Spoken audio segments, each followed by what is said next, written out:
Guys, welcome back to Marfoogle News. So today I'm going to talk about today's stories, including a wide variety of things that happened. The Osaka Earthquake. We had a New Jersey shooting at an arts festival. We had a woman strangle a bobcat. Pretty nuts, actually, if you think about it. We also had the crash by the border that killed 5 illegal immigrants. I'm going to go over that as well. So yeah, it all starts now. Bam.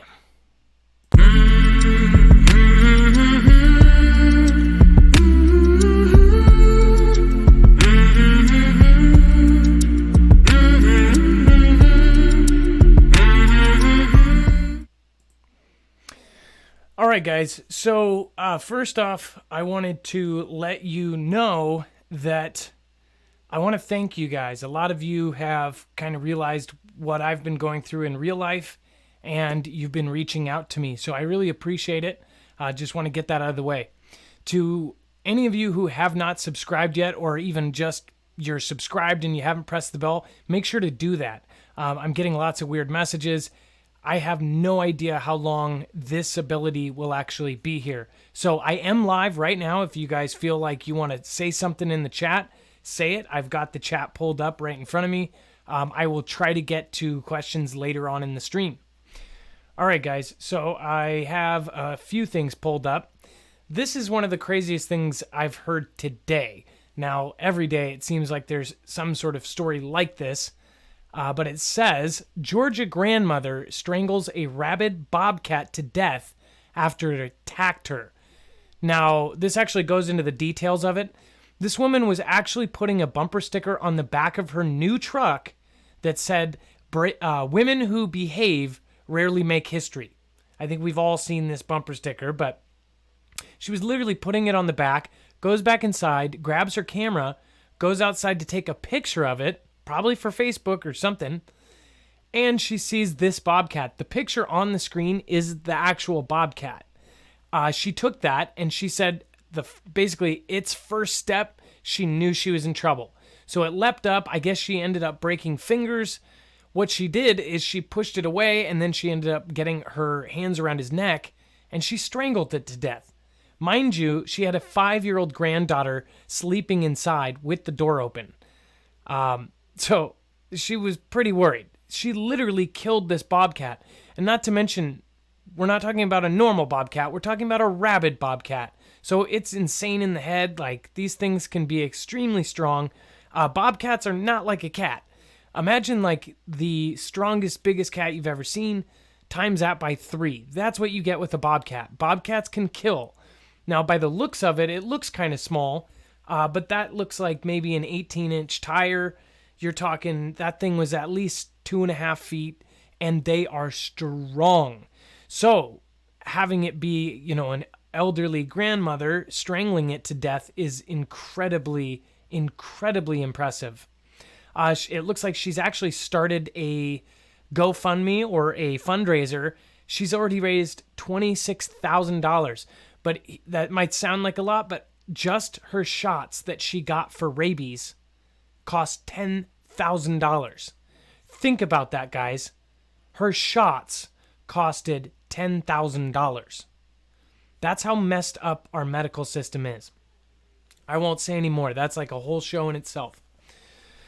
So yeah, and this whole time, mind you, this whole time, she's in fear of waking up her granddaughter. She literally didn't scream this whole time so she wouldn't wake up her 5-year-old. But if you think about it, that's kind of logical. If the 5-year-old woke up, 5-year-old came outside, and if she didn't end up strangling it to death, it would basically attack a child. Rabid bobcat, I don't know how they are when they're rabid, or I don't think I've even seen a rabid animal in real life, but I would assume it would go for the smaller prey. And you think like, was it going for prey or was it just pissed off? Whatever. All right, so I wanted to move on. The AP Associated Press came out with 3 dead, dozens injured by quake in Osaka in western Japan. So as you guys know, 2011, they had a 9-point earthquake that rocked Japan. I mean, they had a tsunami that literally wiped out thousands and thousands of people. So Japan, as prepared for earthquakes as they are, after that one, they are all rattled by these, literally and figuratively. It says, Tokyo, a strong earthquake knocked over walls and set off scattered fires around metropolitan Osaka in western Japan on Monday morning, killing at least 3 people and injuring dozens. The Osaka Prefectural Government's Disaster Management Department, dang, that's a mouthful, said 2 people were found dead, while the Ibaraki City official confirmed a 3rd victim. The Fire and Disaster Management Agency also said that 40 were injured in Osaka and nearby prefectures of Hyogo and Kyoto. One victim was a 9-year-old girl who was knocked down by a concrete wall at her elementary school as she walked by. Oh, that's absolutely horrible. A man in his 80s died in the collapse of a concrete wall in Osaka City, and an 84-year-old man in nearby Ibaraki died after a bookshelf fell on top of him at home. God, so, by the way, in previous videos, I've told people in an earthquake, hide under a bookshelf, but I guess I need to add some context to that. Make sure that it's a small enough room or a hallway or something like that where it creates a triangle. You do not want a 300-pound or one of those heavy bookshelves being on top of you. I've actually literally told people to go under a bookshelf, so I hope he's not a watcher of my show. Sorry, too soon. The magnitude 6.1 earthquake, man, that did that, only a 6.1. And a 6.1 is no joke of an earthquake. But if you think about that, that's the same size as the Nisqually earthquake that happened in Seattle in, I want to say 2001, right before 9/11. The magnitude 6.1 earthquake struck shortly after 8 a.m. north of Osaka at the depth of 13 kilometers or 8 miles deep. The Japan Meteorological Agency said the strongest shaking was north of Osaka, but the quake rattled large parts of western Japan, including Kyoto, the agency said. So mainly walls were knocked over, people were trapped. The 9-year-old girl passed away. That is really horrible to hear.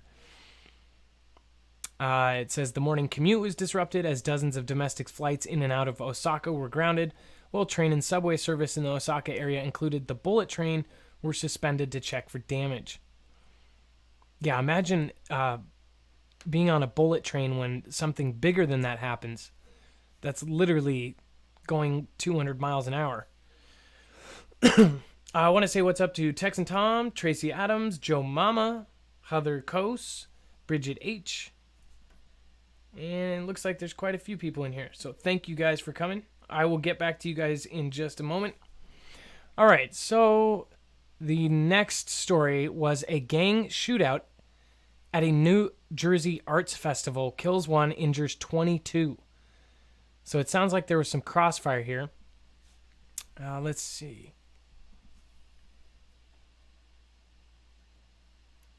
Nope, that's not even it. A suspected gunman was shot dead and 22 people were injured on Sunday after a dispute among rival gangs erupted into gunfire at an all-night arts festival in Trenton, New Jersey. One of the shooting victims was a 13-year-old boy who is in extremely critical condition. Mercer County Prosecutor Angelo Onfuri told a news conference. 3 others were in a critical condition. At least 2 people opened fire at 2:45 a.m. at the annual Art All Night event in Trenton, about 60 miles southwest of New York City. The dead suspect was a 33-year-old man, and another suspect was in police custody. Of the 22 people injured, 17 of them were shot. Jeez. Onofre said that multiple weapons were recovered from the scene. Officials believe the suspect was killed by police, and the case is being treated as an officer-involved shooting. It shows here a picture of kind of what this looked like. Obviously, it's a festival, everybody's having fun, and then something like this happens, and of course it happened right after bars close. It's like every city has their kind of bar district, something like that. and then you have large events that combine with bars getting out. It's never really good. It says more than 1,000 people were believed to have been at the festival when the violence started. It absolutely could have been worse. Given the confined space and the number of shots that appear to be fired, the shooting appears to be related to several neighborhood gangs from here in the city of Trenton having a dispute at the venue. So it was a fight inside the club that went outside, and then obviously they kicked everybody out, and then, stopped serving alcohol, and gang, that combines to a very, very horrible situation. That's too bad. In 2002, I was caught in something just like that in Pioneer Square, and actually at some point I can show you, I actually got nicked by a stray bullet from two guys shooting at each other. One was in a Cadillac and one was in I want to say it was a old school Lincoln Continental, and they were both like straight up in their doors. I was like 3 blocks away on Yesler, and I actually got hit when I was sitting up against a wall. It's crazy. In fact, I didn't even feel it at first. I felt I heard the brick fall, and I felt the brick crumble next to me, and then looked over. My arm was bleeding, and then I ended up having to talk to cops until like 7 in the morning. It sucked because I didn't witness anything and really had, it just hit blindsided me. All right, and then this is what I did a video on. So first off, this was put in a CNN story, and the reason I made that video is I'm making a part 2 to the video earlier today that I put on the channel, because I want to do a bigger story on how CNN does their stories and how they put things together. It's very, very obviously manipulative on how they want you to feel about a certain person. Well, that certain person is Trump.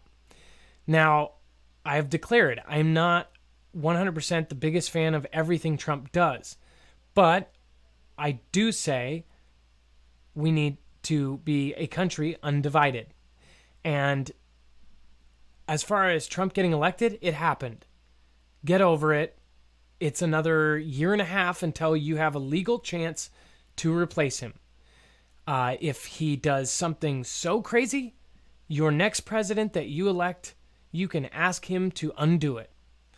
Almost everything can be undone, or at least most things. As far as blaming Trump, these senators are talking about the whole Walmart being turned into concentration camps or whatever you want to call them. I'll get into that first in a second. So mind you, this is a big Tahoe. It looks like a Chevy Tahoe. I'll just zoom in here on that. Looks like a Suburban or a Chevy Tahoe. And not only was there the 2 American citizens that were driving and passenger seat, there was 12 illegal immigrants packed into this SUV. And apparently 5 of them died in a horrible, horrible wreck. So what happened is in the city, and I want to say, what was the city called? It says Big Wells, but it was... Basically, it was in Big Wells, Texas, I believe, about 100 miles southwest of San Antonio. The Border Patrol actually chased these guys all the way out there, and they were going about 100 miles an hour when they hit gravel around a turn and then flipped multiple times. Well, after this happened, several of them, I guess more than 5, were actually ejected from the car. So they flew everywhere. They said it was a really horrible crash. As far as, this is a big SUV, and going 100 miles an hour, that's a big ball of wreckage flying down the street. So 5 of them died, and they basically said, this is the immigration crisis, and these guys were getting over the border. Obviously, Border Patrol is doing a good job. If they were 100 miles away from the, I think it was 160 miles away from the border, and they tracked down this truck with 12 immigrants in it. Maybe they got a tip or a lead, I don't know. But the point is, CNN uses that to basically talk about right before they go into this undocumented immigrant children facility that they've got going in different states. So what happened is, I think it was Jeff Merkley and Chris something, I can't remember the other senator's name. They went to that today. So I'm going to actually play that if I can. Let's see if I can get to it. And what happened is these senators demanded to see 5 of the 250 people staying in there. The senators also say that a bunch of people got moved out of these places from the 2 weeks that the senator originally went and said, hey, let me in, let me in. And since then, I guess they've had busloads of people leave. Well, here's the thing. And I wonder if this was playing. Probably was.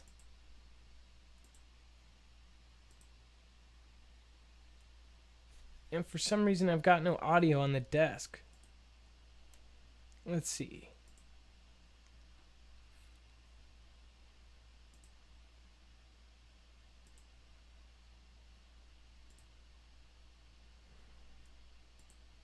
Huh.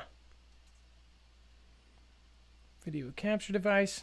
All right, so I'm going to go over this. Basically, these senators made it look like it's all Trump's fault. But in my video, I showed that all the pictures and all the things, people have basically known about this for a long time. This happened before the 2016 election of Donald J. Trump. So was Donald J. Trump then a candidate for presidency responsible for these kind of conditions that the children are held in? Now, was I saying in that video that this is totally okay and whatever? No. Of course, seeing parents and children ripped apart from each other, that's absolutely horrible. But as far as the responsibility of it, the reason why, and by the way, they called this out on CNN, that he lied, saying that Democrats were responsible of it, but it started in the Obama era administration.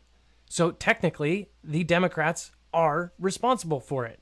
If this was going on, these deplorable conditions were going on in 2015, thus, that means it's not Trump's fault. It's something that has continued over from previous presidents. And that's exactly what Trump has said on multiple occasions. The one thing I do like about Trump is he's just real straight up most of the time. And it gets him in trouble. He just talks and talks and talks. And yes, he does say some stupid stuff. But, who else did we see do that? George Bush, Bill Clinton, Obama, all the way back. I mean, as far as you can go. So, I'm going to hit the chat real quick. Kurt Landgraf, what's up? Tony Simply, another deaths that the police were informed about in advance, like Florida shooting Las Vegas. I will get back into that. Lyle Neep, what is up? Jaded Optimist. Bridget H. What is going on? Thank you, Emily. She said, Happy Daddy's Day to me. In fact, today's Father's Day was really great. I got to get off work early and spend some time with my daughter. It was really, really fun. That's why it's like you think about the shooting in New Jersey at this festival. It's like 17 people got shot. It's like now they're spending, Father's Day in the hospital because 2 jackasses. I'm surprised they didn't use that for gun reform too. People don't kill people. I'm sorry, guns don't kill people. People kill people. Let's see. Rhonda Sue. Oh, I see some new names in here. Thank you for coming. Rhonda Sue Baker, what is up from Kentucky? And we've got a couple new people. Make sure if you're in the group, please welcome new people. Well, that's pretty much it for the main things. Now, there's a lot of political stuff, but if you are into political stuff, then I am going to be making separate videos for that. I don't want to always talk about politics, and it's kind of hard in this environment that we live in. I just don't get the people that literally do not follow politics at all. I have coworkers, I have friends, and I understand that they want to do their 9-to-5 job and they don't want to talk about it. But how can you? How can you see these things changing about our society and about our world and not care? It's like everybody has a side. All it takes is 10 minutes and you tell them the issue and they'll automatically pick a side. I get the whole, I don't want to think about it, I live positive and all that. But still, that's how people literally get taken advantage of, and all of a sudden you're following rules you didn't even know how they got there. So, with that being said, I really appreciate you guys. Anybody that wants to stay in the chat, I will be in the chat afterwards. The stream is going to end, but I will continue. Be safe, be prepared, and Marf out.